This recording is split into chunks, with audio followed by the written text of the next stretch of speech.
آج اس وقت موجود ہیں گجرات میں اور میرے ساتھ موجود ہیں حمیر علی قادری. یہ وہ صاحب ہیں جنہوں نے انجینئر محمد علی مرزا پر FIR کٹائی ہے. میڈیا کے اوپر اس کی جو گستاخیاں میں نے دیکھیں، نبی پاک صلی اللہ علیہ وآلہ وسلم کی شان میں نازیبا لفظ چھوکرا، اور پھر کل کا چھوکرا اس نے جو آپ صلی اللہ علیہ وسلم کی شان میں بیان کیا، وہ ناقابل برداشت تھا. پیر محمد افضل قادری صاحب جو ہیں، آپ انہی کے مدرسے میں اسٹوڈنٹ ہیں؟ جی، میں انہی کے مدرسہ میں اسٹوڈنٹ بھی ہوں، میں ان کا مرید بھی ہوں، اور میرے وہ استاذ بھی ہیں، مجھے کتابیں پڑھاتے ہیں. ان کے فتویٰ دینے کے بعد آپ نے یہ FIR کٹائی؟ جی بالکل. وہ خود قتل کرے اپنے جذبہ ایمانی پر، میں اس کو 5 لاکھ روپے انعام دوں گا. 5 لاکھ روپے کا انعام کا اعلان کرتے ہیں جو مرزا جیلمی کو قتل کرے گا. 100% میں اعلان کرتا ہوں، 100% میں اعلان کرتا ہوں. اس میں یہ قرآن مجید کی ایک آیت لکھ کے اس میں کہہ رہا ہے کہ جو منافقین تھے نا تب کے، انہوں نے حضور علیہ الصلوۃ والسلام کو جو ہے چھوکرا بولا تھا. میں نہیں کہہ رہا ہوں، میں نے نہیں یہ کہا، میں یہی کہہ رہا ہوں کہ جس نے کہا ہے نا یہ میں بتائے قرآن کریم میں جھوٹی آیتیں. یہ اس نے خود کہا ہے. میرے بھائیوں، وہ بدبخت جو جہلم کا بیٹھا ہوا، معاذ اللہ، اس نے رسول اللہ کے بارے میں اتنی بڑی ہرزہ سرائی کی اور جھوٹ بولا ہے.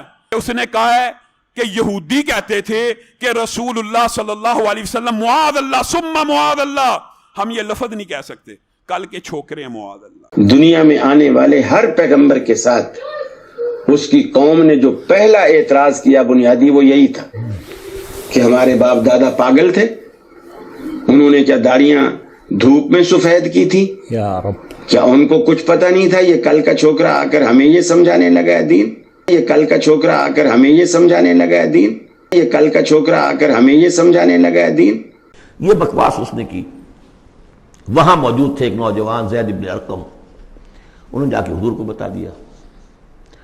حضور نے بلایا، نہیں جی جھوٹ پتہ میں نے نہیں کہا، یہ چھوکرے نے پتہ نہیں کہاں سے سن لیا، یہ چھوکرا کیا ہے یہ، اور آپ اس کی بات مان رہے ہیں میرے معاملے میں. خاموش رہے حضور. پھر یہ آیات اتر گئیں جس نے چھوکرے کو صحیح ثابت کیا کہ کہا انہوں نے یہ. تو حضور نے فرمایا کہ لڑکے کے کان میں غلط نہیں سنا تھا. پھر یہ آیات اتر گئیں جس نے چھوکرے کو صحیح ثابت کیا کہ کہا انہوں نے یہ. تو حضور نے فرمایا کہ لڑکے کے کان میں غلط نہیں سنا تھا. پھر یہ آیات اتر گئیں جس نے چھوکرے کو صحیح ثابت کیا کہ کہا انہوں نے یہ. تو حضور نے فرمایا کہ لڑکے کے کان میں غلط نہیں سنا تھا. کیونکہ عیسائی سمجھتے تھے کہ جسے ہم خدا سمجھتے ہیں اس کے قاتل یہ ہیں، انہوں نے سولی چڑھایا ہے. یہودی سمجھتے تھے کہ کافر جو تھا، مرتد جو تھا، جادوگر تھا، ولد الحرام تھا، ولد الزنا تھا، اسے یہ خدا کا بیٹا بنائے پھرتے ہیں. اب یہ اس قدر یعنی کنٹراسٹ ہے اتنی ایک دوسرے کے خلاف کہ ان کے اندر کوئی پوائنٹ آف میٹنگ ہے ہی نہیں. السلام علیکم ناظرین، میں ہوں آپ کا میزبان علی حمزہ اور آپ دیکھ رہے ہیں نیو ڈیجیٹل. ناظرین، آج آپ کی ملاقات بڑی خاص شخصیت سے کروانے والے ہیں. آج ہماری خوش قسمتی یہ ہے کہ آج ہمارے ساتھ موجود ہیں انجینئر محمد علی مرزا. آپ نے انہیں بہت سے ڈیجیٹل پلیٹ فارمز میں دیکھا ہوگا کہ یہ سوشل میڈیا کے تھرو لوگوں تک دین اور اس کی تعلیمات پہنچا رہے ہیں. اکثر تنقید کی زد میں بھی رہتے ہیں. کچھ لوگ کہتے ہیں یہ مرزائی ہیں یا کوئی نیا فرقہ بنا رہے ہیں.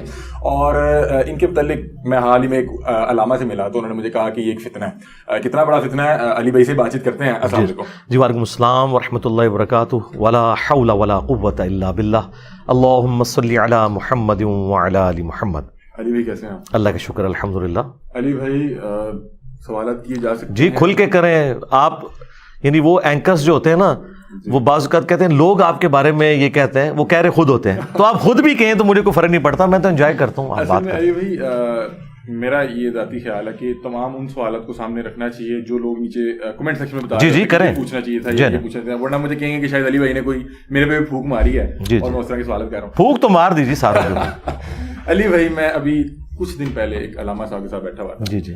آپ کا ذکر چھڑا، انہوں نے کہا ایک فتنہ. اور کیا لگتا ہے کہ کیوں آپ اتنی تنقید کی زد میں ہیں؟ میں آپ کو فالو بھی کرتا ہوں. میں نے کسی مسئلے پہ مجھے کوئی رہنمائی چاہیے، آپ کا شمار ان علماء میں ہوتا ہے جن کو میں سنتا ہوں اور پھر ایک یا دو علماء کو سن کے مجھے پتہ لگ جاتا ہے کہ یہ اسی طرح سے بات ہے، اس پہ میں عمل کرتا ہوں. کیا وجہ، کہاں مسئلہ کہاں آ رہا ہے؟ تنقید کا نشانہ کیوں بنایا جاتا ہے؟ دیکھیں، یہ سوال تو بیسیکلی ان علماء سے ہونا چاہیے جو فتنہ کہہ رہے ہیں. دیکھیں، ایک بندے نے اتنا بڑا کلیم کیا میرے بارے میں فتنہ ہے. یا تو میں اس سوال کو پازیٹیولی لیتا ہوں. فتنہ عربی میں کہتے ہیں آزمائش کو، تو وہ علماء یہ کہنا چاہ رہے ہوں گے کہ میں آزمائش ہوں کہ میں ہر بات کی دلیل قرآن اور سنت سے پیش کرتا ہوں، اور اس کے مقابلے پہ آج تک ہم کہانیاں سناتے تھے، میں ان کے لیے آزمائش بن گئی ہوں کہ اب انہیں بھی پڑھ لکھ کے قرآن و سنت سے بات بتانا پڑے گی، ادروائز کہانیاں کسی نے نہیں سننی. تو میں پازیٹیولی لے رہا ہوں. اور اگر یہ نیگیٹیولی انہوں نے فتنے کے لفظ کو استعمال کیا پنجابی کے اعتبار سے، تو جب انہوں نے یہ اسٹیٹمنٹ دی کہ وہ فتنہ ہے تو کوئی ایک آدھ غلطی تو بتائی ہوگی نا کہ یہ ایک بات ہے جو قرآن و سنت کی روشنی میں وہ بالکل بلنڈر کر رہا ہے اور امت کا قبلہ خراب کر رہا ہے. ایک اسپیسیفکلی کوئی بات بتائیے تو آپ مجھ سے ڈسکس کریں. علی بھائی دیکھیں، میرا جو ناقص علم ہے وہ آپ یا ان علامہ صاحب جتنا تو نہیں ہو سکتا. ہاں نہیں، وہ کلیئر کریں. تو کچھ انہوں نے مجھے ایک آدھ بات بتائیں، جو مین بات ہے نا وہ بتائیں تو میں اس کو کلیریفائی کروں. جو آپ کے سامنے رکھتا ہوں، اکثر کچھ ویڈیوز میں ہم نے دیکھا آپ کچھ بات کہتے ہیں، پھر کچھ لوگ سوالات اٹھاتے ہیں، پھر آپ اس پہ ایک وضاحتی ویڈیوز بناتے ہیں. آپ نے چھوکرا یا لونڈا یا اس طرح کے الفاظ استعمال کیے، آپ کو نہیں لگتا کہ اس طرح کے ورڈز؟ جی میں نے کوئی ایسے الفاظ استعمال نہیں کیے، یہ تو بات بالکل غلط ہے. میں نے کب ویڈیو دیکھی؟ ہاں نہیں، وہ جو ویڈیو آپ نے دیکھی ہے وہ یہودی کہا ہاں دیکھیں اب یہ بالکل ڈفرنٹ ہو گیا. ان پرنسپل اگر آپ یہ بات لیں گے نا تو پھر آپ تو قرآن سے بھی کافر ہو جائیں گے.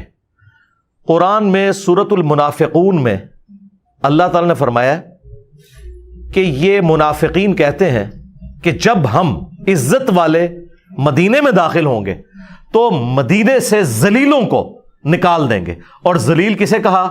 اللہ کے نبی علیہ السلام اور صحابہ کرام کو، کیونکہ اس کی اگلی آیت میں اللہ تعالیٰ فرماتا ہے کہ عزت تو اللہ، اس کے رسول اور اہل ایمان کے لیے ہے، لیکن یہ منافقین نہیں جانتے. اور اس کانٹیکسٹ میں بخاری میں کم از کم 4 احادیث ہیں. یہ سٹیٹمنٹ دی تھی عبداللہ ابن ابی رئیس المنافقین نے.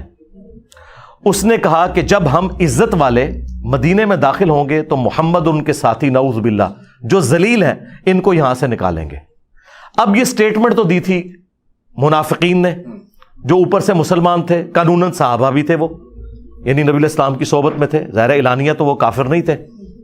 اللہ نے ان کے الفاظ نقل کیے اور زید ابن ارقم نے یہ بات سن لی تھی. انہوں نے نبی علیہ السلام کو شکایت کی کہ آپ کی غیر موجودگی میں اس خبیث انسان نے آپ اور آپ کے ساتھیوں کو کہا ہے کہ ان ذلیلوں کو ہم نکالیں گے. نبی علیہ السلام نے بلا کے عبداللہ ابن ابی سے پوچھا تو اس نے قسم اٹھا کے انکار کر دیا. تو زید ابن ارقم اتنے غمگین ہوئے کہ وہ اپنے گھر میں بیٹھ گئے. اللہ تعالیٰ کو ان پہ اتنا رحم آیا کہ قرآن کی آیات نازل کر دی ان کی سپورٹ میں، زید ابن ارقم کی، کہ زید سچ کہہ رہے ہیں.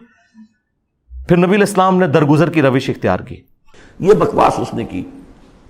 وہاں موجود تھے ایک نوجوان زید ابن ارقم، انہوں نے جا کے حضور کو بتا دیا.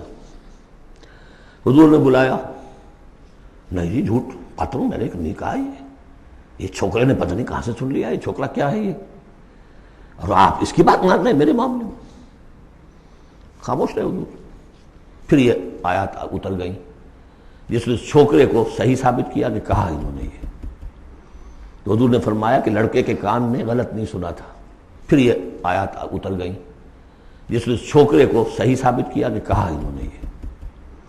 تو حضور نے فرمایا کہ لڑکے کے کان نے غلط نہیں سنا تھا. پھر یہ آیات اتر گئیں جس نے چھوکرے کو صحیح ثابت کیا کہ کہا انہوں نے یہ. تو حضور نے فرمایا کہ لڑکے کے کان نے غلط نہیں سنا تھا. تو جب ہم قرآن سے بیان کریں گے کہ منافقین کہتے تھے کہ نبی علیہ السلام اور ان کے ساتھی جو کہ ذلیل ہیں ان کو ہم مدینے سے نکالیں گے، جب یہ میں بات قرآن سے بیان کروں گا تو کوئی بیوقوف ہی سوچے گا نا کہ میں نے نبی علیہ السلام یا ان کے ساتھیوں کو کچھ کہا. یہ تو بہت بڑی بیوقوفی ہے یہ بات کرنا. یہ میں یہ کلیئر کرنے لگوں، آپ پورا مقدمہ سمجھیں. اس مقدمے کے تحت پہلے تو یہ میدان میں آئے نا اور یہ زید ابن ارقم کو بھی کافر کہیں کہ اس نے یہودیوں کی بات جو منافقین تھے وہ کوٹ کی. پھر قرآن میں اللہ نے وہ بات کوٹ کی، قرآن بھی گستاخ رسول ہو گیا نعوذ باللہ. تو یہ کیا جواب دیں گے کہ نہیں، نقل کفر کفر نہ باشد، یعنی جب کسی کافر کے ریفرنس سے آپ بات کرتے ہیں وہ آپ کا عقیدہ نہیں ہوتا. میں نے یہ بات کی تھی کہ علماء یہود جو ہیں وہ نبی علیہ السلام کے کمپیریزن اپنے آپ کو بڑا عالم سمجھتے تھے، عمر میں بھی وہ زیادہ تھے. نبی علیہ السلام کی دعوت انہوں نے قبول نہیں کی اور وہ یہ کہتے تھے کہ یہ کل کا چھوکرا آ کے ہمیں سمجھائے گا. علماء یہود کے ریفرنس ہے، نہ کہ میں نبی علیہ السلام کو کہہ رہا تھا. اور یہ تو قرآن میں بھی ہے کہ یہ نبی کو اس طرح پہچانتے ہیں جس طرح اپنے بیٹوں کو. ٹھیک ہے، اچھا، تو وہ نبی علیہ السلام کو اسی طریقے سے یعنی ینگ بوائز کی طرح دیکھتے تھے, اور یہ ان کی سٹیٹمنٹ ہے, نہ کہ میں نے نبی علیہ السلام کو کہا. اور دوسرا میں نے اس میں ریبٹل کیا تھا کہ یہ کوئی اتنا نٹوریس ورڈ بھی نہیں تھا, اگرچہ وہ یوز کرتے تھے تو ان کے ریفرنس یہ کہتے ہیں جی دکھائیں انہوں نے کہاں یوز کیا ہے. یہ سوال, ہاں جی ہاں جی. تو پہلے تو آپ یہ مانیں نا کہ پہلا تو جھوٹ علماء نے یہ بولا کہ میں نے کہا ہے, میں نے تو نہیں کہا, میں نے تو کافروں کے ریفرنس سے بات کی. اب اصول کھڑا کریں کہ اگر کوئی کافروں کے ریفرنس سے گستاخانہ بات کرے تو کیا وہ گستاخ ہوتا ہے؟ اگر ہوتا ہے تو زید بن ارقم بھی, اور سب سے بڑھ کر قرآن بھی گستاخ, کہ نبی اور ان کے ساتھی ذلیل نعوذ باللہ. تو یہ کہیں گے نہیں. تو ان پرنسپل سیٹ ہوگی یہ بات کہ یہ گستاخی نہیں ہے, صرف بتائیں لکھی کہاں ہوئی ہے, گستاخی والا معاملہ ختم ہو گیا. تو پھر میں نے ان کو بتایا تھا کہ شستہ اردو کے اندر جب آپ مخالفین کے سارے جملوں کو جمع کرتے ہیں نا تو ایک ورڈک کے طور پر یہ اردو زبان کا محاورہ ہے. اب قرآن کو جب آپ اردو میں ٹرانسلیٹ کرتے ہیں تو کئی الفاظ ایسے یوز کرتے ہیں جو قرآن میں نہیں لکھے ہوئے. تو آپ مجھے کہیں گے بتائیں قرآن میں کہاں لکھا ہوا ہے؟ یہ لینگویج بیریئر ہے. میں یہاں لینگویج بیریئر میں بتاتا ہوں. اردو زبان میں یہ عام محاورہ ہے کہ کل کا چھوکرا آ کے مجھے سمجھائے گا. اب دیکھیں میرے ساتھ اللہ کی غیبی مدد آئی کہ پاکستان کا جو فیس ہے اہل حدیث کا, خلیل الرحمان صاحب, جو اسلامی پروگرام اور رمضان نشریات میں اہل حدیث کی نمائندگی کرتے ہیں, جیو کے اوپر, ARY کے اوپر اور باقی چینلز پہ, ان سے لائیو کوسچن ہوا جب دیوبندیوں نے اعتراض کیا اہل حدیث کے اوپر. تو جدے میں ایک بیٹھے ہوئے ان کے اینکر عاقل صاحب, انہوں نے سوال کیا ان کو آڈیو پہ لے کے. تو انہوں نے کہا کہ یہ ہمیشہ ہوا ہے, جب کبھی بھی کوئی نبی کسی امت میں آیا ہے تو نبی کے مخالفین اس کو یہی کہتے ہیں کہ یہ کل کا چھوکرا آ کے ہمیں سمجھائے گا, ہم نے بال دھوپ میں سفید کیے ہیں, یہ چھوکرا ہمیں سمجھائے گا جو ہمارے ہاتھوں میں جوان ہوا. نبی کے مخالفین ہر نبی کے بارے میں یہی کہتے ہیں. انہوں نے سارے نبیوں کو چھوکرا کہہ دیا. میرے بھائیوں, وہ بدبخت جو جہلم کا بیٹھا ہوا, معاذ اللہ, اس نے رسول اللہ کے بارے میں اتنی بڑی ہرزہ سرائی کی اور جھوٹ بولا ہے. اس نے کہا ہے کہ یہودی کہتے تھے کہ رسول اللہ صلی اللہ علیہ وسلم معاذ اللہ ثم معاذ اللہ, ہم یہ لفظ نہیں کہہ سکتے, کل کے چھوکرے ہیں معاذ اللہ. دنیا میں آنے والے ہر پیغمبر کے ساتھ اس کی قوم نے جو پہلا اعتراض کیا بنیادی وہ یہی تھا کہ ہمارے باپ دادا پاگل تھے, انہوں نے کیا داڑیاں دھوپ میں سفید کی تھی, کیا ان کو کچھ پتہ نہیں تھا یہ کل کا چھوکرا آ کر ہمیں یہ سمجھانے لگا ہے دین, یہ کل کا چھوکرا آ کر ہمیں یہ سمجھانے لگا ہے دین, یہ کل کا چھوکرا آ کر ہمیں یہ سمجھانے لگا ہے دین. اس دن سے جی ہمارے مخالفین مر گئے ہیں. کیوں؟ وہ ان کا سب سے بڑا فیس تھا. اب اس کو اردو کون سکھائے گا؟ تو میں نے کہا تھا کہ اگر کفر کا فتویٰ ہے تو لگاؤ اس کے اوپر. کیسے لگائیں؟ وہ بات ہی ٹھیک کر رہے ہیں, وہ کافروں کے ریفرنس سے بات کر رہے ہیں. یہ اللہ کی میرے ساتھ غیبی مدد آئی کہ انہوں نے وہ چیز بول دی اور اردو لنگوسٹک ان کو سکھا دی, چونکہ وہ اردو لنگوسٹک والے ہیں. اردو میں جب آپ کوئی بات کرتے ہیں تو اس طریقے سے ہی کرتے ہیں. اور آخری بات, یہ تو لفظی کوئی نہیں, قرآن میں آیا کہ یہ کہتے ہیں نبی دیوانہ ہے. قرآن میں آیا کہ یہ کہتے ہیں کہ نبی کو پریشان خواب آتے ہیں. قرآن میں آیا یہ مجنون ہے, یہ پاگل ہے, اس کے اوپر جنات کا سایہ ہو چکا ہے, حتیٰ کہ نبی علیہ السلام کی بیوی پہ تہمت لگا دی. تو جب یہ سارے واقعات ہم بیان کرتے ہیں قرآن سے تو کیا ہم نبی کی توہین کر رہے ہوتے ہیں؟ نہیں, ہم کافروں کے ریفرنس سے بیان کر رہے ہوتے ہیں کہ وہ یہ بکواس کر رہے تھے, ہم تو جواب دینے والے اینڈ پہ بیٹھے ہوتے ہیں. یہی وجہ ہے کہ بعض اوقات ایتھیسٹ کے جو بڑے غلیظ قسم کے کوسچنز ہیں نا وہ میں ایڈریس ہی نہیں کرتا ڈرتے ہوئے, کیونکہ جب میں اس بات کو ریپیٹ کروں گا نا یہ میرے کھاتے میں ڈال کے اس کو کر دیں گے. اس لیے ایتھیسٹ کے جو غلیظ کوسچنز ہیں نا ان کو میں ان الفاظ کے ساتھ ایڈریس نہیں کرتا. مجھے خطرہ غیر مسلموں سے نہیں, مسلمانوں سے ہے. وہ کہیں گے یہ دیکھو اس نے نبی کو کیا کہہ دیا, نعوذ باللہ. اچھا, انجینئر محمد علی مرزا, یہ مفتی محمد علی مرزا یا علامہ محمد علی مرزا کیوں نہیں تھا؟ اگر ہم نے جی میں بتاتا ہوں, روایتی طور پہ یہی دیکھا, ہم جسے دین سیکھ رہے ہیں یا تو وہ علامہ ہے یا مفتی ہے یا وہ مولوی ہے. اگر یہ مفتی یا علامہ انجینئر محمد علی مرزا ہوتا تو علی حمزہ یہاں نہ بیٹھا ہوتا, کیونکہ اس طرح کے تو رول رہے ہیں مفتی اور علامے دنیا میں, شناخت پیدا کرنی لاکھوں کے حساب سے ہیں. ہماری بات کیوں سنی جا رہی ہے؟ اچھا, دوسری بات, میں اتھرائز ہی نہیں ہوں کہ علامہ مفتی لکھوں اپنے ساتھ. ویسے ڈاکٹر اقبال نے بھی کسی مدرسے سے ڈگری نہیں حاصل کی تھی, لیکن سارے مولوی علامہ اقبال کہتے ہیں. میں اسے پوچھتا ہوں اس کے پاس کون سی ڈگری ہے, علامہ کہاں سے ہو گیا؟ اے پھکی دی تیجے میں. ڈاکٹر اقبال کو دیوبند اور بریلویوں کی کوئی ڈگری حاصل تھی؟ تو علامہ کہاں سے ہو گیا وہ؟ ڈاکٹر اقبال کہیں نا, یہ کہتے ہیں علامہ اقبال نے فرمایا. اچھا, علامہ اقبال فرمان اور انجینئر صاحب بکواس یاد کرن, میں پھر بھی انجینئر ہے نا. وہ ڈاکٹر تھے فلسفے کی فیلڈ میں, اور میں نے انجینئرنگ کی, میکینیکل انجینئرنگ, اور اس کے بعد میں جب دین کے میدان میں پبلکلی سامنے ہوں, ویسے تو میں نے بچپن سے ہی دین کا علم حاصل کیا ہے, میں تو یعنی میٹرک سے بھی پہلے کتابیں پڑھتا ہوں, اور تمام مکاتب فکر کا میں نے کمپیریٹیو اسٹڈی کرنے کے بعد 2010 میں ریکارڈنگ شروع کی ہے. اس کے پیچھے میری 15-20 سال کی محنت ہے, اور اب یہ بھی آپ اگر ایڈ کریں تو آلموسٹ 25-30 سال کا میرا ایکسپیرینس ہے, اور میں ہر چیز ریفرنس سے بیان کر رہا ہوں. وہ ریفرنس غلط نکلے آپ مجھے پکڑیں. کوئی خاص مومنٹ تھا جس سے آپ کی جو زندگی ہے اس نے اس طرف ٹرن لیا؟ نہیں, میں کوئی اس طرح کا ہے ہی نہیں ہوں نا کہ جس طرح جنید جمشید صاحب تھے, گانا گاتے گاتے اچانک وہ نعتیں پڑھنا شروع ہو گئے. نہیں, میں تو شروع سے ہی اسی فیلڈ میں ہوں. یہ جو پگڑی آپ دیکھ رہے ہیں یہ میں میٹرک میں بھی باندھتا تھا, نماز میں اس وقت بھی پڑھتا تھا, اعتکاف میں اس وقت بھی بیٹھتا تھا, میں بالغ ہونے سے پہلے 5 وقت کی نماز پڑھتا ہوں. داڑھی میری سچی ہے, میں نے داڑھی کبھی بھی شیو کیا چھوٹی کچھ بھی نہیں کیا. تو میں ایک مذہبی پلیٹ فارم سے تھا. میں یعنی میٹرک لائف کے اندر میں الیاس قادری صاحب کی جو پگڑیوں والی جماعت ہے دعوت اسلامی, اس کے ساتھ اٹیچ ہو گیا ہوا تھا. میرا پورا بلٹ اپ مذہب کے اندر ہوا ہے, دینی طبقے کے اندر ہوا ہے. ڈاکٹر سار صاحب سے میری ایک ملاقات ہوئی تھی 2007-8 کے اندر, اور بس وہ 1-2 گھنٹے کی 2.5 گھنٹے کی ملاقات ہے. باقی تو ان کی ویڈیوز سے میں نے لرن کیا تھا, وہ ویڈیوز دیکھ کے میں ان کی طرف. آپ ڈاکٹر اسرار صاحب کو اپنا استاد کنسیڈر کرتے ہیں؟ میں ہر اس شخص کو اپنا استاد مانتا ہوں جس سے میں نے کچھ بھی علم حاصل کیا ہے. ڈاکٹر اسرار صاحب بھی میرے استاد ہیں, مولانا اسحاق صاحب بھی میرے استاد ہیں, جاوید احمد غامدی صاحب بھی میرے استاد ہیں, پیر نصیر الدین نصیر صاحب بھی میرے استاد ہیں, غلام سعود سعیدی صاحب بھی میرے استاد ہیں, الیاس قادری صاحب بھی میرے استاد ہیں. میں نے سب سے کچھ نہ کچھ سیکھا ہے, اور سب کا میرے اوپر احسان ہے. ایون آپ نے اپنے استادوں پہ تنقید شروع کی ہوئی ہے؟ استادوں پہ تنقید نہیں کی, نعوذ باللہ. ہم نے استادوں پہ کیوں تنقید کرنی ہے؟ استاد کی وہ بات جو نبی علیہ السلام اور اللہ تعالیٰ کے احکامات کے خلاف ہے وہ ہم نے کی. کیونکہ استاد کو اگر ہم استاد مان رہے ہیں, ایک ریلیجیس بندے کی میں عزت کس بنیاد پہ کرتا ہوں کہ یہ اللہ اور اس کے رسول کی بات مجھے بتا رہا ہے. اگر وہ اللہ اور اس کے رسول کے خلاف بات بتائے اور میں اسے ہائی لائٹ کروں کہ تم یہ بات غلط کر رہے ہو, قرآن و سنت میں یہ لکھا ہوا ہے, تو میں اس پہ نہیں تنقید کر رہا, بلکہ جس نام پہ اس نے عزت ویل کی تھی نا اسے اس کے بڑوں کا حوالہ دے رہا ہوں. مثلاً اگر آپ مجھے آ کے بتائیں قرآن میں یہ لکھا ہے, حدیث میں لکھا ہے, آپ یہ کیوں کہتے ہیں, تو میرے پہ کوئی تنقید نہیں. میں کہوں گا آپ ٹھیک کہہ رہے ہیں, میں غلط ہوں. الیاس قادری صاحب پہ جو ہم نے چند ایک چیزوں پہ تنقید کی تھی تو دیکھیں انہوں نے ریمیڈی کر لی نا. یعنی میرا شروع سے ان سے اختلاف تھا کہ آپ نے پگڑی کا رنگ فکس کیوں کیا ہے گرین, جبکہ گرین پگڑی ثابت ہی نہیں ہے, اگرچہ جائز ہے کیونکہ نبی علیہ السلام نے ابو داؤد ترمذی میں آیا کہ گرین کپڑے بھی پہنے. بائی چانس میں نے بھی لائٹ گرین تو آج پہنے ہوئے.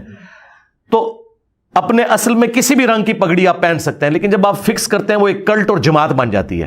میں دیکھیں کبھی وائٹ پہنتا ہوں, کبھی بلیک پہنتا ہوں, کیونکہ سنت سے یہ دونوں ثابت ہیں. لیکن میں نے اس ربیع الاول میں کم از کم 4 نشستیں 3-3 گھنٹے کی گرین پگڑی میں ریکارڈ کروائی ہیں اس مت کو توڑنے کے لیے.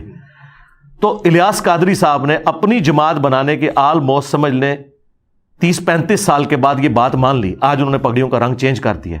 تو دیکھیں نا, جو اصلاح کے لیے تنقید کی تھی اس کا فائدہ تو ہوا ہے. تو اس کا مطلب ہے اس وقت جن لوگوں نے مجھے غلط کہا کہ آپ یہ غلط ان کے اوپر اعتراض کر رہے ہیں, ان کو تو مجھ سے معافی مانگنی چاہیے. اچھا, آپ نے یہ جو اپنے استاذہ کے نام لیے, آپ نے ان سے کیا ان کی کوئی DVD یا ان کے بیانات سے سیکھا, یا آپ باقاعدہ طور پہ کسی مدارس یا کسی؟ نہیں, مدارس کے اندر تو نہیں, اللہ معافی دے.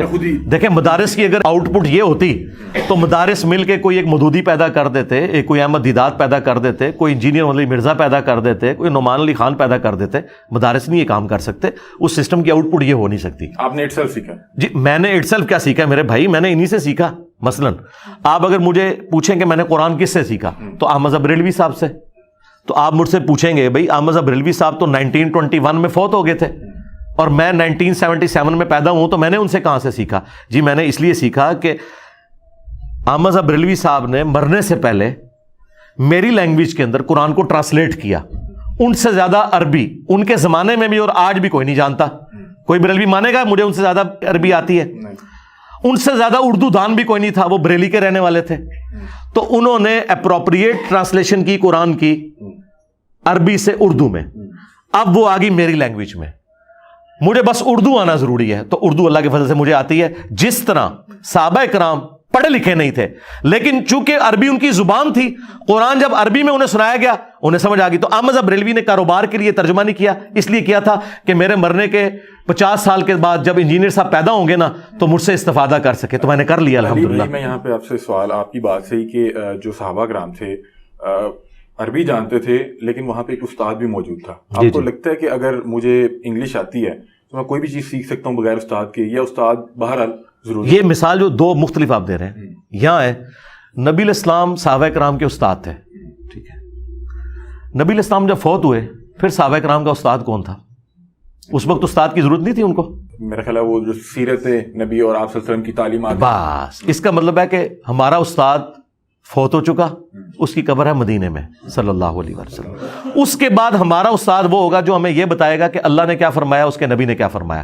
اگر ہمارا استاد یہ کہتا ہے کہ میں اسلام کا عالم ہوں لیکن بات میں تمہیں اپنے بابے کی بتاؤں گا, تو میں کہوں گا تم جا کے کوئی اور مذہب اختیار کرو, مجھے وہ بات بتاؤ جو قرآن و سنت میں لکھی ہے. اس کی میں آپ کو مثال دیتا ہوں, بخاری مسلم دونوں میں موجود ہے. حضرت عمر مسجد نبوی میں تشریف لائے تو آپ نے دیکھا کہ حضرت حسان ابن ثابت حضرت ابو ہریرہ کو نعتیہ اشعار مسجد میں سنا رہے ہیں.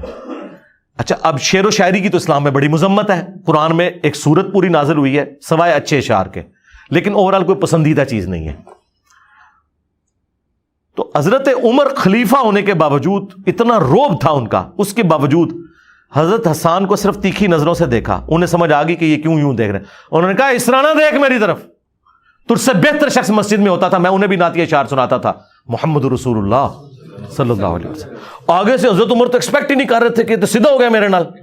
انہوں نے یہ نہیں کہا کہ بھئی میں علیکم بسنتی و سنت الخلفاء الراشدین المہدیین, انہیں پتا تھا مجھے میرے بڑے کا حوالہ دیا گیا ہے, جس بڑے کے نام پہ میں عزت اویل کر کے خلیفہ بناؤں. حضرت عمر تو ایک گڈریے تھے نا, حضرت عمر کا جو کچھ ہے رسول اللہ کی وجہ سے ہے نا, ورنہ ایک گڈریے تھے. ہزاروں گڈریے عمر جیسے آئے اور مر گئے, کسی کو پتہ ہی نہیں ہے عمر کیوں عمر ہوا ہے رسول اللہ کے ساتھ جوڑ کے. تو انہیں پتا تھا جس نبی کے نام پہ میں یہ سب کچھ اویل کر رہا ہوں نا پوسٹ, اس کا اس نے ریفرنس دیا ہے. اور یہ وہ غیرت ہے جو آج کے مولوی کے اندر نہیں, آپ اسے قرآن حدیث کا حوالہ پیش کریں آگے سے کتے کی طرح پڑھتا ہے. حضرت عمر نے اس طرح نہیں کام کیا. حضرت عمر نے کہا کہ اپنا گواہ لاؤ. انہوں نے کہا یہ ابو ہریرہ بیٹھے ہیں, ان سے پوچھو. ان کا امیر المومنین میں گواہی دیتا ہوں کہ حضرت حسان نہ صرف نعتیہ اشعار سناتے تھے بلکہ حضور نے دعا کی, اے اللہ روح قدس کے ذریعے حسان کی مدد فرما جس طرح تو نے عیسیٰ ابن مریم کی تھی, وَأَيَّدْنَاهُ بِرُوحِ الْقُدُسِ. تو حضرت عمر یہ جواب سن کے وہاں سے چلے گئے. یعنی حضرت عمر کو یہ پتہ ہی نہیں تھا کہ نعتیہ اشعار مسجد میں پڑھے جا سکتے ہیں. اتنا بڑا بندہ, اسے بات چھپی ہوئی تھی. نمبر 2, جب اسے نبی کا ریفرنس دیا گیا تو اس نے اپنی استادی نہیں دیکھی. تو ہمارے استاد تو ہمارے ساتھ یہ کر رہے ہیں, ہم انہیں اللہ اور رسول کی بات بتا رہے ہیں, وہ کہہ رہے ہیں 80 استاد 80 اللہ رسول, تو ودے ہوئے ہیں. تو پھر ہم کہتے ہیں کہ نبی کے جیسا ہے ہی کوئی نہیں, نکل اتوں تو شاہی کوئی نہیں. علی بھائی مجھے بتائیں کہ ابھی اس وقت آپ کے یوٹیوب پہ ویسے میں آپ کو بتاؤں آج حضرت عمر ہونا ان کو کوڑے لگائیں, کیونکہ حضرت عمر تو ظاہر ہے وہ کہیں گے کہ تجھے نبی کی حدیثیں انجینئر بیان کر رہا ہے, تو ماما کتوں آیا, منو حدیث سنائی جدوں حسان ابن ثابت نے, تو میں حسان دے نال کوئی کہ منہ ماری نہیں کی تھی, تسی انجینئر دے کیوں مگر پے ہو. آج اگر حضرت عمر یقین کرو میری مسئلہ آسان ہو جائے. اچھا وہ لوگ کہتے ہیں کہ آج اگر حضرت عمر ہوتے تو شاید آپ کو نہیں, تو میں نے آپ کو پریکٹیکلی بتا دیا, حضرت عمر جو ہے حدیث سن کے آگے چلے جاتے تھے, یہ حدیث سن کے کتے بن جاتے ہیں. ہاں چلے لڑتے ہیں آگے سے. علی بھائی مجھے بتائیں کہ اس وقت آپ کے یوٹیوب پہ کتنے سبسکرائبر ہیں؟ سبسکرائبر تو یعنی آفیشیل چینل کے 2.2 ہیں, لیکن جو لیکن ویورشپ جو ہے نا ہماری باقی تمام علماء سے سمجھ لیں 5 گنا ہے. یعنی اگر آپ دیکھیں ہمارا ہر کلپ آلموسٹ 24 سے 48 گھنٹوں میں 1 لاکھ کراس کرتا ہے, اور باقی علماء کے کلپس 2-3 ہزار 5 ہزار 10 ہزار حد 25 ہزار, یا میری تصویر لگا دیں تو کوئی 1 آدھ لاکھ پہ چلا جائے. اور سبسکرائبر ان کے مجھ سے زیادہ ہیں. مثلا میں آپ کو بتاتا ہوں ڈاکٹر ذاکر نائک کے سبسکرائبر ہم سے ڈبل ہیں, لیکن ویورشپ ان کی ہمارے اسٹوڈنٹس کے چینل سے بھی آتی ہے. مسئلہ ہوتا ہے ویورشپ کا کہ آپ کو کتنے لوگ دیکھ رہے ہیں آپ کی ویڈیو کو. میں کہتا ہوں سبسکرائبر ہمارے بے شک 1 لاکھ پہ آ جائیں, ہمیں ہر ویڈیو پہ 1 لاکھ کی ویورشپ چاہیے. ویسے تو ہماری کئی ویڈیوز ملینز میں, لیکن ایوریج 1 لاکھ سے اوپر جاتی ہے ساری. یوٹیوب نہ ہوتا تو انجینئر محمد علی مرزا کیا ہوتے؟ یہ تو اللہ کو پتا تھا. انجینئر محمد علی مرزا کی جب ضرورت, جی مجھے ضرورت سوچنے کی نہیں ہے, اس کی وجہ یہ ہے کہ اللہ تعالیٰ کو بہتر پتا ہے کہ اس نے اپنا کام کس وقت اٹھانا ہے. اور میں تو اس پریزنٹ ورلڈ کا آدمی ہوں نا. اب یہ تو اسی طریقے سے کہ میں ایک غم لگا کے بیٹھ جاؤں کہ حضرت ابوبکر عمر عثمان و علی کی جگہ اگر میں اس زمانے میں ہوتا تو میں پہلا خلیفہ ہوتا یا دوسرا ہوتا. بھائی وہ اس زمانے کے لیے سوٹ کرتے تھے، میں اس زمانے کے لیے سوٹ کرتا ہوں. یا میں امام بخاری مسلم کے زمانے میں ہوتا تو بخاری میں نے لکھی ہوئی ہوتی یا مسلم میں نے لکھی ہوئی ہوتی. میں اپنے اس زمانے کا یعنی جواب دے ہوں. یہ تو اللہ کی مرضی ہے. میں آپ سے پوچھ رہا ہوں کہ اگر یہ پلیٹ فارم نہ ہوتا تو میں اس کا جواب یوں دیتا ہوں، ہاں یہ میں اس کا جواب یہ دیتا ہوں کہ اگر یوٹیوب نہ ہوتا تو شاید یہ اس طرح دعوت نہ پہنچتی. اور اگر نبی علیہ السلام دنیا میں مسجد کا رخ کرتے، ہاں جی، اگر نبی علیہ السلام دنیا میں نہ ہوتے تو ابو بکر، عمر، عثمان اور علی کے نام کے بندے ہی کوئی نہ دنیا میں ہوتے، تو میں تو شاہی کوئی نہیں. میں آپ سے پوچھ رہا ہوں یہ پلیٹ فارم نہ ہوتا تو آپ یہ مسجد نہیں مسجدوں سے تو مسجدوں نہیں کیوں رخ کریں. اچھا مجھے بتائیں کہ آپ کے جو چینلز ہیں میں نے سنا کہ مونیٹائز نہیں ہے، اس میں حقیقت ہے؟ مونیٹائز ویڈیو ایڈز کے اعتبار سے نہیں ہے، تو آپ کے کاغذوں میں تو وہ مونیٹائز نہیں ہے، کیونکہ آپ کو پتا ہے ساری کی ساری انکم ویڈیو ایڈ سے ہوتی ہے. جے پی جیز امیجز جو ہیں وہ تو نیگلیجبل ہے. تو وہ ویڈیو ایڈز ہم نے اس لیے آن نہیں کیے کہ اس کے اوپر ہمارا کیٹیگری کے پوائنٹ آف ویو سے تو کنٹرول ہے، لیکن اسپیسیفکلی ہر ایڈ کے اوپر کنٹرول نہیں ہے. یہاں شیونگ بلیڈ کے اشتہار میں بھی ایک عورت بے پردہ سامنے لے آتے ہیں، اور جو یورپ اور امریکہ میں اشتہارات چلتے ہیں وہ انتہائی بےہودہ ہوتے ہیں. اب ایک بندے نے مذہبی پروگرام لگایا ہے، مثلا ایک بندہ لگاتا ہے حجاب کے اوپر میری ویڈیو، اور کلک کرتے ہی ایک بے پردہ عورت جس کے کپڑے بھی پورے نہیں سامنے آ جائے تو مجھے زیب دیتا ہے کہ میں حجاب کے اوپر بات کروں. کیوں؟ میری ویڈیو پہ چلا ہے، اور قرآن میں ہے وَتَعَاوَنُوا عَلَى الْبِرِّ وَالتَّقْوَى وَلَا تَعَاوَنُوا عَلَى الْإِثْمِ وَالْعُدْوَانِ. نیکی پرہیزگاری کے کاموں میں ایک دوسرے کی مدد کرو، برائی میں لگ رہو. میں بات حجاب پہ کر رہا ہوں اور میں ایک ویڈیو ایڈ آف نہیں کر سکتا صرف اس لیے کہ میں نے دنیا کی منفعت کمانی ہے. اچھا نہیں علی بھائی، میں آپ سے پوچھ رہا ہوں کہ جہاں تک مجھے پتا، آپ بھی اپنی ٹیکنیکل ٹیم سے پوچھیے گا، اگر آپ کا چینل مونیٹائز نہ بھی ہو تب بھی یوٹیوب کی پالیسی ہے کہ وہ آپ کے ویڈیو پہ ایڈز نہیں چلاتا. وہ اس صورت میں چلاتا ہے جب آپ کے سبسکرائبر 1000 سے کم ہو. اچھا، پھر وہ اپنی مرضی سے چلاتا ہے اور اس کے اوپر آپ کا کوئی کنٹرول نہیں ہے. لیکن جب آپ ایک دفعہ یوٹیوب کے ساتھ پارٹنر بن جاتے ہیں نا، یعنی 1000 آپ کے سبسکرائبر کراس کر جاتے ہیں، پھر وہ ہماری مرضی ہے. تو ہم نے وہ ہر جو ویڈیو اپلوڈ کرتے ہیں ہم باقاعدہ وہ جو ویڈیو ایڈ والا پورشن ہے اسکیپیبل اور نان اسکیپیبل ان کو ان چیک کرتے ہیں. ہر ویڈیو پہ بائی ڈیفالٹ ان چیک لگایا ہوا ہے. لیکن وہ جو یوٹیوب کی ایک اسکرین آتی ہے اس کے ارد گرد جو چل رہا ہوتا ہے، ہاں جی، اس پہ بھی ایڈز چل رہے ہوتے ہیں. مطلب کہ اگر ایک ویڈیو میں ایڈ نہیں ہے، یوٹیوب کے مین پیج پہ ایک ایڈ چل رہا ہے، ایک شخص آپ کی یا کسی بھی کوئی بھی ویڈیو دیکھ رہا اس کو وہ بھی ویڈیو نہیں، ویڈیو نہیں، وہ دیکھیں وہ تو یوٹیوب دیکھیں یوٹیوب جو ہے نا، اب مثلاً آپ نے میری ویڈیو کلک کی ہے اور پیرلل میں سجیشن میں کئی ایک یوٹیوب کی ویڈیوز آ جاتی ہیں اور وہ مکس آتی ہیں، اس ٹاپک سے ریلیٹڈ بھی آتی ہیں زیادہ تر اور اس کے بغیر بھی آ سکتی ہیں، وہ تو ان کا معاملہ ہے نا. ایڈ بھی چل رہا ہے. اچھا، وہ لگاتار چل رہا ہے. لگاتار تو خیر مجھے تو نہیں کوئی ویڈیو ایڈ چلتا ہوا نظر آیا. اس میں ویڈیو ایڈ تو کوئی نہیں چلتا، ویڈیو پہ نہیں چل رہا تھا. وہ جو آپ کا وہ کوئی اگر دیکھیں وہ جو امیج آتی ہے نا، عموماً جو جے پی جیز امیجز ہیں، مثلاً آپ ٹی وی کے اوپر جب دیکھیں اس میں تو کوئی امیج ڈسپلے کبھی نہیں ہوتا، وہ چند ایک ڈیوائسز کے اوپر ہوتا ہے. اور وہ بھی جو امیجز ہیں وہ ایک بہت چھوٹے امیجز ہوتے ہیں اور عموماً ان پہ تصاویر نہیں ہوتی. زیادہ تر وہ جو چیز ہے مثلاً کوئی موبائل کمپنی ہے اس کا اشتہار لکھا ہوتا ہے، کوئی آفر لکھی ہوئی ہوتی ہے بہت بڑی کر کے، یا کوئی کپڑے کا اشتہار ہوتا ہے، تو اس طرح کے معاملات ہوتے ہیں. اس میں وہ والے معاملات نہیں ہوتے. آپ کو نہیں لگتا کہ اگر آپ یہ مونیٹائزیشن آن کر دیں اور یہ جو کروڑوں روپے آپ کے ویوز کی مد میں آئے گا، آپ اسے کوئی فلاحی کام کر سکتے؟ جس طرح سلطانہ ڈاکو نے کیا، ہاں جی، یہ کام ہم نہیں کرنا چاہتے. اس کی وجہ یہ ہے کہ ہمیں اپنی آخرت کی فکر ہے. ہم کسی بھی حرام طریقے سے کیے ہوئے کام میں اللہ کی نصرت نہیں سمجھتے. آپ سمجھ رہے ہیں ایک پلیٹ فارم میں دو طرح کی دنیا ہے. اگر ایک آپ کی ویڈیو دیکھ رہا ہے وہ ٹھیک ہے، اور لیکن ادھر سے ہی اگر پیسے آ رہے ہیں تو وہ غلط ہے. دیکھیں نبی علیہ السلام کا جو طریقہ ہے نا اپنے معاملات کو لے کے چلنے کا، وہ یہ ہے کہ چاہے دنیاوی طور پر نقصان بھی ہو تب بھی آپ نے رولز نہیں توڑنے. مثلاً بخاری میں آیا ہے حضرت سہیل ابن عمرو جو بعد میں مسلمان ہو گئے تھے، ان کا بیٹا ابو جندل صلح حدیبیہ کے موقع پر بیڑیاں چھڑا کے اپنے باپ کی وہاں آ گیا، اور باپ وہاں پہ وہ معاہدہ لکھ رہا تھا کہ جو مکے سے مدینے آئے گا وہ واپس کیا جائے گا، اور جو مدینے سے مکے آئے گا وہ واپس نہیں ہوگا.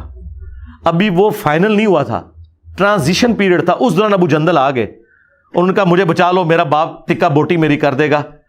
تو وہ سہیل ابن عمرو نے کہا کہ آپ زمانی کلامی مان چکے ہیں تو یہ مجھے آپ واپس کریں گے. نبی علیہ السلام نے اس کو واپس کیا.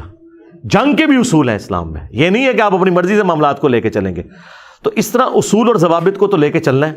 اگر اصولوں کو توڑا ہوتا نا، سیدنا علی سے کامیاب پولیٹیشین کوئی نہ ہوتا. لیکن حضرت علی نے اپنے اصولوں پہ کمپرومائز نہیں کیا، جس کی وجہ سے بظاہر دنیاوی طور پہ ان کی خلافت کمزور ہوئی.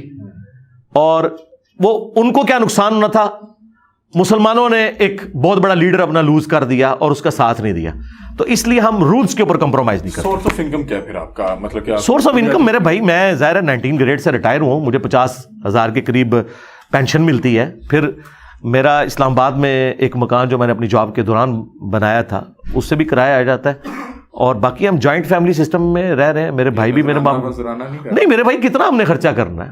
ہم فاسٹ فوڈ شاید کبھی کبھار عید کے موقع پہ کوئی منگوائے, میں کوئی اس طرح کی لگژریس لائف تو نہیں, وہی دال روٹی جو عام گھروں میں پکتی ہے, ہمارا تو اچھا گزارا ہو رہا ہے, اللہ کا شکر ہے. اچھا, آپ نے یہ لکھا ہوا ہے نہ میں وہابی نہ میں بابی.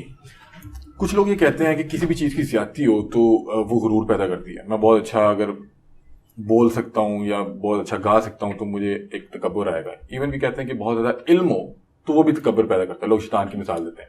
شیطان کے پاس تو علم نہیں تھا, وہ تو جاہل تھا. لیکن لوگ علم کی بنیادی شرط یہ ہے کہ آپ اللہ اور اس کے رسول کے احکامات کو مانیں. اگر آپ نہیں مانتے تو آپ متکبر ہیں, جاہل ہیں. علم والے تھے حضرت جبرائیل علیہ السلام, جنہوں نے فرشتوں کا پیغمبر ہو کر بھی, فرشتوں کا سردار ہو کر بھی ایک مٹی کے پتلے کو سجدہ کر دیا اللہ کے کہنے پہ. علم یہ ہے, علم سے کبھی تکبر نہیں آتا. پیر نصیر الدین صاحب نے باقاعدہ ایک بک لکھی ہے کہ کیا ابلیس عالم تھا, تو انہوں نے کہا کہ تمہیں کس آیت میں لکھا ہے جی ابلیس عالم تھا؟ کہیں نہیں لکھا ہوا. یہ بھی غلط تاثر ہے. جی بالکل غلط تاثر ہے. بیسیکلی یہ صوفیاء نے چیزیں گھڑی ہیں, کیونکہ صوفیاء کے معاملات قرآن و سنت سے ثابت نہیں ہوتے تھے. انہوں نے کہا علم بس کریو یار. قرآن میں تو اللہ تعالیٰ فرما رہا ہے انما یخشی اللہ من عبادہ العلماء, اللہ کی معرفت اہل علم کو ہے. ٹھیک ہے, قل هل يستوي الذين يعلمون والذين لا يعلمون انما يتذكر اولو الالباب. اے نبی تم فرماؤ بھلا علم والے اور بغیر علم والے برابر ہو سکتے ہیں؟ نصیحت تو نہیں حاصل کرتے مگر عقل والے. قرآن تو پورا کہہ رہا ہے کہ علم والے بندے ہی ٹھیک ہیں. اس میں کون سی تکبر والی بات ہے؟ ایک منٹ, تکبر تو تب ہے کہ جب میں کوئی اپنے لیے کوئی بزرگ کلیم کروں, میں اپنے آپ کو مسلمان کہہ رہا ہوں. مسلمان تو ہر مسلمان کو کہنا چاہیے, تو اس میں تو میں کوئی نہیں کہہ رہا میں ہوں امام جو ہے وہ امام المسلمین حجت الاسلام, میں تو عام مسلم کہہ رہا ہوں. کہتے ہیں کہ جو آپ کا یعنی کہ ایجوکیشن دینے کا جو طرز ہے وہ کچھ اس میں تکبرانہ نہ, وہ تو میمز بھی چلتی ہیں اب نہ, اور اگر یہ تمام لوگ غلط ہیں تو ہم اتنے عرصے سے غلط چیزوں پہ کاربند. نہیں کوئی میں نہیں کہہ رہا تمام لوگ غلط ہیں.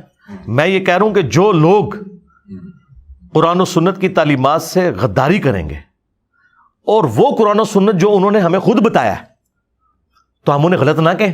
مثلا آرمی چیف یہ تقریر کرتا ہے کہ ہم تمام جماعتوں کو قومی دھارے میں رہیں گے اور آئین کے انڈر لے کے آئیں گے.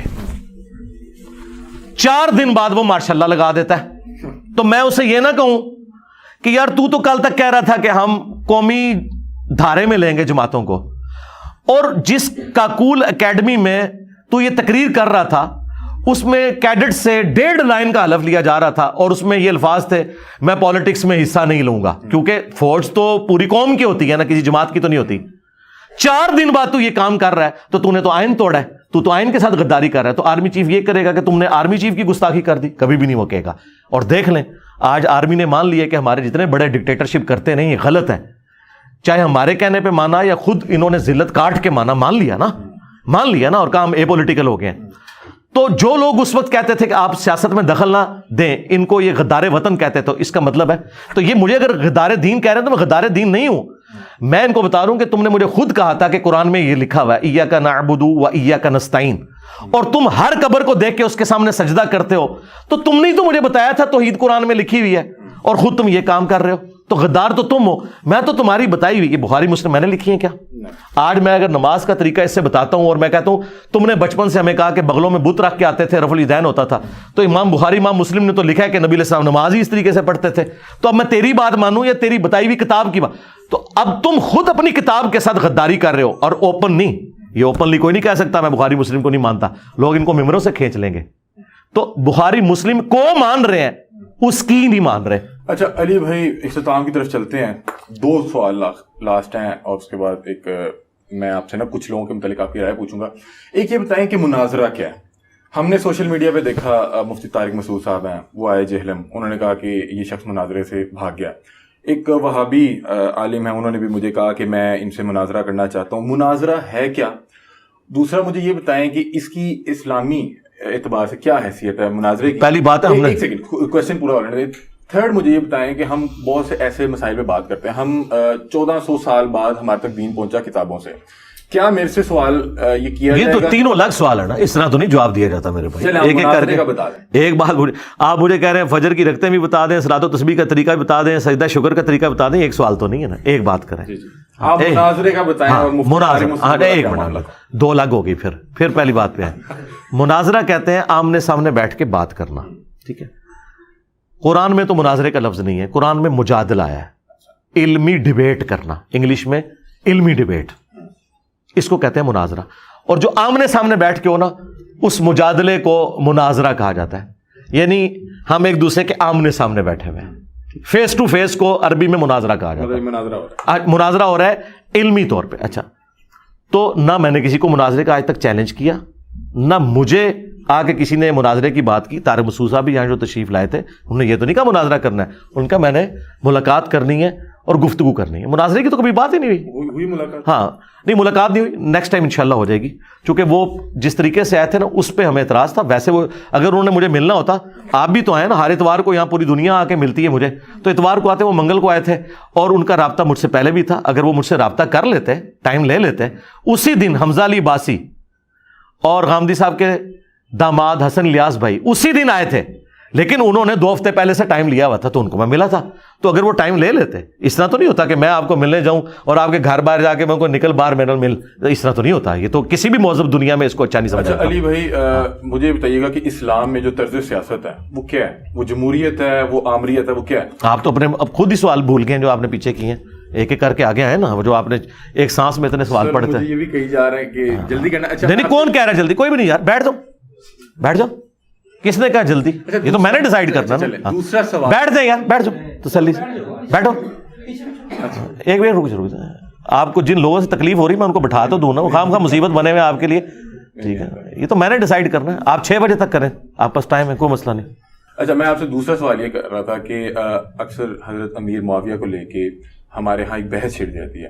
میں آپ سے یہ پوچھ رہا ہوں کہ جو دین 1400 سال بعد میرے تک کتابوں سے اور علماء کے ذریعے پہنچا ہے, میرے سے کیا ان معاملات کے متعلق سوال کیے جائیں گے کہ یہ فلاں صحابی کے ساتھ آپس کا تعلق کیسا تھا, یا ان کا پولیٹیکل ویو کیا تھا, یا میرے سے کیونکہ میرے تک یہ دین 1400 سال بعد پہنچا ہے تو میرے سے میرے یہ نماز, روزہ, حج, زکوٰۃ, اس کے متعلق سوال ہوں گے؟ جی دونوں ہوں گے, دونوں کی اپنی جگہ اہمیت ہے. اس کی وجہ یہ ہے کہ انہی علماء سے پوچھیں کہ آپ لوگ بچپن سے ہمیں بتاتے تھے کہ نبی علیہ السلام نے فرمایا کہ اے علی تیری وجہ سے 2 فرقے جہنم میں جائیں گے, ایک تیری محبت میں غلو کر کے, ایک تیری دشمنی میں. تو جس شخص سے میری جنت اور جہنم جڑی ہوئی ہے تو پیچھے کیا بات رہے گی؟ تو اس کا مطلب ہے اس بندے کے بارے میں مجھ سے سوال ہونا ہے نا. اس وقت حضور کو کسی نے کیوں نہیں کہا کہ یا رسول اللہ نماز روزے کا نہیں پوچھا جائے گا, آپ تو کہہ رہے ہیں کہ علی کی وجہ سے 2 فرقے بن جائیں گے, جنت اور جہنم کا فیصلہ ہوگا. اور مسلم شریف کی حدیث, یہ جو میں نے حدیث بتائی, یہ فضائل صحابہ احمد بن حنبل کی کتاب میں, مشکات میں بھی ہے, مسند احمد میں. اس طریقے سے نبی صلی اللہ علیہ وآلہ وسلم کی حدیث مسلم میں کہ علی سے محبت نہیں رکھے گا مگر مومن, علی سے بغض نہیں رکھے گا مگر منافق. حضرت علی کی محبت یہ میرا ایمان ہو گئی. آپ تو کہیں گے جی محبت کہاں سے ایمان ہوگی؟ ایمان تو ہو گیا اللہ, رسول, فرشتوں, کتابوں کو ماننے کا نام, یہ علی بیچ میں کہاں سے آ گیا؟ تو یہ آپ مجھے کہہ رہے ہیں یا اللہ کے نبی کو کہہ رہے ہیں؟ اللہ کے نبی کو کہہ رہے ہیں. تو اللہ کے نبی سے پوچھنے کی ضرورت تو آپ ہی کر سکتے ہیں, میں تو اپنے نبی کا, ہاں جی آپ نہیں کر رہے, لیکن وہ مولوی تو کر رہے ہیں نا. ہاں دیکھیں, آپ کو تو ڈر آیا, لیکن جن مولویوں کے آپ نے سوال کیا انہیں خوف خدا نہیں. ہم ان کو یہی کہتے ہیں تم نے مرنا نہیں ہے, آپ کہاں اٹھے, کاش اتنا ایمان ان کے اندر بھی ہو. اب صحابہ کرام کے درمیان جو آپس میں اختلافات ہوئے, اگر ان اختلافات میں ہم اپنی ورڈنگ دیں تو ان کو تو چھوڑ دیں. میں تو آج کے مسلمانوں کے اختلافات میں بھی اپنی ذاتی کوئی اس اعتبار سے ورڈنگ دوں تو اس کو آپ چیلنج کر سکتے ہیں کہ غلط ہے یا صحیح ہے. لیکن اگر اللہ کے نبی علیہ السلام کسی کے بارے میں ورڈنگ دے جائے تو اللہ کے نبی کو تو کوئی چیلنج نہیں کر سکتا نا. نہ ان کو کوئی یہ کہہ سکتا ہے کہ آپ کو کس نے حق دیا کہ اپنے صحابہ کے بارے میں آپ یہ بات کریں اور آنے والے لوگ اسے تختہ مشق بنائیں. پھر اس سے بڑھ کر بخاری مسلم میں وہ احادیث موجود ہوں, نبی علیہ السلام پہلے پیش گوئیاں کر رہے ہیں کہ میری وفات کے بعد اس طریقے سے صحابہ میں اختلاف ہوں گے, حضرت علی حق پہ ہوں گے. تو ہم وہ نبی علیہ السلام کی بات بیان کر رہے ہیں. یقیناً یہ تو اللہ کے نبی کو بھی پوچھا جائے گا. قرآن میں سورۃ المائدہ میں اللہ تعالیٰ نے فرمایا بلغ ما انزل الیک من ربک, اے نبی جو کچھ بھی آپ کے رب نے آپ کے اوپر نازل کیا ہے یہ پہنچا دیں, اور اگر آپ نے نہ پہنچایا آپ نے رسالت کا حق نہیں ادا کیا. یہ رسول اللہ نے ہمیں اللہ کے کہنے پہ بتایا ہے, کہ میرے اہل بیت کے معاملے میں تمہیں اللہ کا خوف دلاتا ہوں، میرے بعد ان سے اس نے سلوک کرنا، حضرت علی کا ساتھ دینا، حضرت علی کے ساتھ کھڑے ہونا، اہل بیت کا دفاع کرنا، قرآن پہ عمل کرنا، یہ وہ ساری باتیں جو میرے نبی نے مجھے کہی ہیں. اور یہ نبی کو کس نے بتائی؟ اللہ نے. تو یہ دین ہے. دین صرف نماز روزے کا نام تو نہیں، ہر اس چیز کا نام ہے جو اللہ کے نبی نے بیان کی. اور آج تک یہ چیزیں کتابوں میں لکھی تھی. مجھ سے پہلے تو امام بخاری امام مسلم سے سوال کرے نا کہ جو چیز قیامت والے دن پوچھی نہیں جانی تھی تو اسی کیوں لکھا ہے؟ انجینئر چڑھ گئے ساڑھے ہوتے. اچھا اگر یہ بات آپ کو سمجھ آئی؟ میں سمجھ گیا. ہاں. اور ٹائم قیامت تک ہے. یہ بخاری مسلم کو کبھی کچھ نہیں کہیں گے. اس کی وجہ یہ ہے کہ یہ اگر بخاری مسلم کو کچھ کہتے ہیں نا تو فارغ. اگر فرض کریں یہ علم میرے تک نہ پہنچتا، اور فرض کو چھوڑیں جی، صحابہ کرام کے آپس میں کیا تعلقات؟ پھر میں صرف نماز، میرے بھائی فرض آپ اس سے آگے کریں کہ آپ افریقہ کے جنگلوں میں پیدا ہوئے اور ننگے پھرتے تھے، آپ یہ فرض کریں آپ. اور میں وہاں نماز روزہ پڑھ رہا ہوں. نہیں، نماز روزہ آپ نے کہاں سے پڑھنا تھا؟ نبی کی دعوت نہیں پہنچی ہوئی.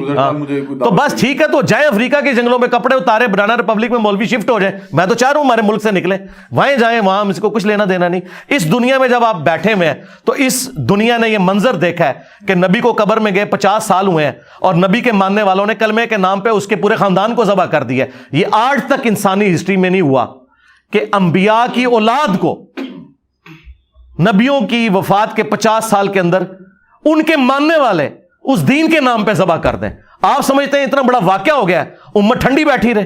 اور پھر دوسری بات، جنتی نوجوانوں کے سردار حضرت امیر معاویہ یا ان کا بیٹا ہے یا حضرت علی اور ان کے بیٹے ہیں؟ ٹھیک. تو جنہوں نے جنت میں جانا ہے نا وہ علی اور حسن حسین کا نام لیں گے، اور جنہوں نے یزید اور اس کے باپ کے ساتھ رہنا ہے وہ ان کا نام لیں. ہم تو ان کے ساتھ ہیں. اچھا علی بھائی مجھے بتائیں کہ اسلام میں طرز سیاست کیا ہے؟ جمہوریت یا آمریت؟ نہیں، آمریت تو اسلام میں بالکل کوئی نہیں ہے جی. ہاں، اسلام میں خلافت ہے، اور خلافت کی ماڈرن فارم اسلامک ڈیموکریسی ہے. ہاں، ڈیموکریسی تو کفر ہے. اسلامک ڈیموکریسی یہ ہے جس طرح حضرت علی کی خلافت قائم ہوئی ہے، اسلامک ڈیموکریسی سے. حضرت علی کی خلافت سے پہلے جو دور تھے آپ ان کے متعلق کیا رائے رکھتے ہیں؟ دیکھیں وہ تو ایک طرح سے ڈیوائن تھے نا، کہ نبی علیہ السلام نے اپنے کچھ مخصوص ساتھی مقرر کیے، تو نبی کے پاس تو اتھارٹی تھی نا. وہ خلافت تھی ان لوگوں میں سے آپ جی خلافت تھی، کیوں نہیں تھی؟ ٹھیک تھی، بالکل ٹھیک، صحیح اقداروں تک. ہاں جی بالکل. جو لوگ یہ کہتے ہیں کہ شاید آپ صلی اللہ علیہ وسلم کے بعد جو ڈائریکٹ حضرت علی کی خلافت تھی، اور نہیں، دیکھیں وہ بھی یہ چیز مانتے ہیں کہ سیدنا علی رضی اللہ تعالیٰ عنہ کو نبی علیہ السلام کا سکسیسر ہونا چاہیے تھا، لیکن صحابہ کرام نے حضرت ابوبکر کو چنا اور حضرت علی نے بھی کمپرومائز کر لیا. بالفعل وہ بھی خلیفہ مانتے ہیں حضرت ابوبکر صدیق رضی اللہ تعالیٰ عنہ کو، اگرچہ وہ کہتے ہیں ہمارے نزدیک حضرت علی کو بننا چاہیے تھا، لیکن چونکہ حضرت علی نے انہیں ایکسیپٹ کر دیا تو وہ خلیفہ کے طور پہ تو انہیں مانتے ہیں. ایسا نہیں ہے خلافت کا انکار کریں. خلافت کا انکار کیسے کر سکتے ہیں؟ پریکٹیکلی وہ خلیفہ ہیں. پھر ان کے دور خلافت کے اندر اللہ تعالیٰ نے جب ہزاروں لوگ مرتد ہو گئے، ایک غیبی مدد فرمائی کہ ان مٹھی بھر مسلمانوں کو پوری دنیا کے اوپر غلبہ دے دیا.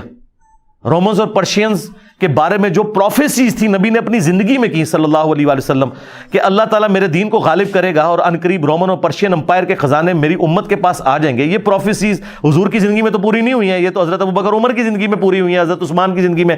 تو نبی علیہ السلام تو ان چیزوں کو اون کیا ہے. میں نے تو شیعہ کی کتاب نہج البلاغہ سے باقاعدہ مولا علی کا خطبہ پیش کیا ہے.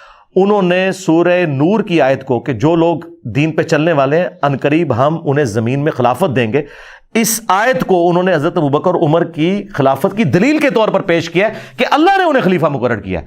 پھر حضرت معاویہ رضی اللہ تعالیٰ نے جب بیعت نہیں حضرت علی کی تو حضرت علی نے جو خط لکھا ہے جو شیعہ کی کتاب میں نہج البلاغہ کے اندر، اس میں انہوں نے کہا ہے کہ مجھے انہی اصحاب نے خلیفہ چنا ہے جنہوں نے ابوبکر عمر اور عثمان کو چنا تھا، اور جن کو وہ لوگ خلیفہ چنے وہ اللہ کا چننا ہے. یہ پوائنٹ ٹو بی نوٹڈ. شیعہ آدھی بات کو تو لیتے ہیں کہ جی وہ تو پھکی دے رہے تھے حضرت معاویہ کو کہ اگر تم ان کو مانتے تھے تو مجھے بھی مانو. نہیں، انہوں نے اینڈ پہ کہا جو ان سے مخالفت کرے وہ اللہ کا مخالف ہے. اس کا مطلب ہے کہ اللہ کی چنی ہوئی خلافت حضرت علی مانتے تھے، ابوبکر عمر عثمان کی خلافت کو. اچھا یہ بہت سی سیریس باتیں کر لی، اب تھوڑا سا لائٹر نوٹ پہ آتے ہیں. نہیں وہ آپ جو سوال ایک سانس میں کر گئے تھے پھر ریپیٹ کریں. نہیں وہ مجھے جواب مل گئے اور وہ جواب جو ہیں ویور کے لیے تھے. اچھا پرسنل لائف کے متعلق بتائیں، آپ کا لائف سٹائل کیا ہے؟ کس عمر میں شادی ہوئی اور کتنی شادیاں اکثر مفتی کی 2 3 4؟ یار میں تو ایک شادی بڑی مشکل سے گزار رہا ہوں. اس کی وجہ یہ ہے کہ جو بندہ دین کے کام کے لیے وقف ہوتا ہے اس کی اپنی مصروفیات ہوتی ہے. جب آپ ایک مشن کے لیے چلتے ہیں نا، آپ دیکھیں دنیا میں جتنے کامیاب لیڈرز ہیں نا یعنی نبی علیہ السلام کو نکال کے، ظاہر ہے وہ تو ایک ایکسیپشنل کیس ہے، ان کی فیملی لائف کمپرومائز ہوتی ہے کہیں نہ کہیں. میں تو اللہ کا شکر ہے کہ پوری کوشش کرتا ہوں کہ کمپرومائز نہ ہو. تو بھائی ایک بیوی کے ساتھ بھی وقت گزارنا جب آپ ایک مشن کے لیے کام کر رہے ہیں اور بچوں کی تربیت کرنا، یہ بہت مشکل کام ہے. یہ پتہ نہیں کس طرح انہوں نے تو بس ان کے تو پاس تو اور بڑے نہیں، لیکن ہم نے اکثر ایک ہمارا روایتی مفتی یا عالم یا ایک علمی ادبی شخصیت 2 3 4 اور یار طارق جمیل صاحب کی بھی ایک ہے، غامدی صاحب کی بھی ایک ہے. ٹھیک ہے، اگر یار ایک بندے کی مثال دیں گے نا آپ، چھوڑ دینا یار، اس طرح تو نہ کریں. تو یہ زیادہ تر لوگوں کی ایک ایک شادی ہیں. صاحب اولاد بھی ہیں؟ ہاں جی الحمد ماشاء اللہ. 2 بیٹیاں 2 بیٹے. اچھا ماشاء اللہ. کتنا عرصہ ہو گیا آپ کی شادی کو؟ شادی کو تو اب تو یاد کرنا پڑے گا، 17-18 سال ہو چکے ہیں. مجھے پتہ نہیں کیوں لگ رہا ہے 2005 میں پریشان لگ رہے ہیں. بھابھی کے کیا آپ کیا مطلب ٹھیک ہے، خوشحال ہیں؟ ہاں میں ایک سے نہ رجا ہوں. نہ وہ میں اس پوائنٹ آف ویو سے کہہ رہا تھا رجنا کہ آپ اپنے ٹائم کو نہیں مینج کر سکتے. ٹھیک ہے نا، دیکھیں میں نے اپنی زندگی کے شادی کے آلموسٹ پہلے 14-15 سال تو اس سال میں گزارے ہیں کہ میں ویکینڈ پہ اپنے گھر آتا تھا اسلام آباد سے، میری فیملی تو جہلم میں تھی، جمعے کی رات کو پہنچتا تھا، ہفتے کو بھی میرا درس ہوتا تھا، اتوار کو میرا درس ہوتا تھا، اور دن کو میں اپنے دوستوں کے پاس ہوتا تھا.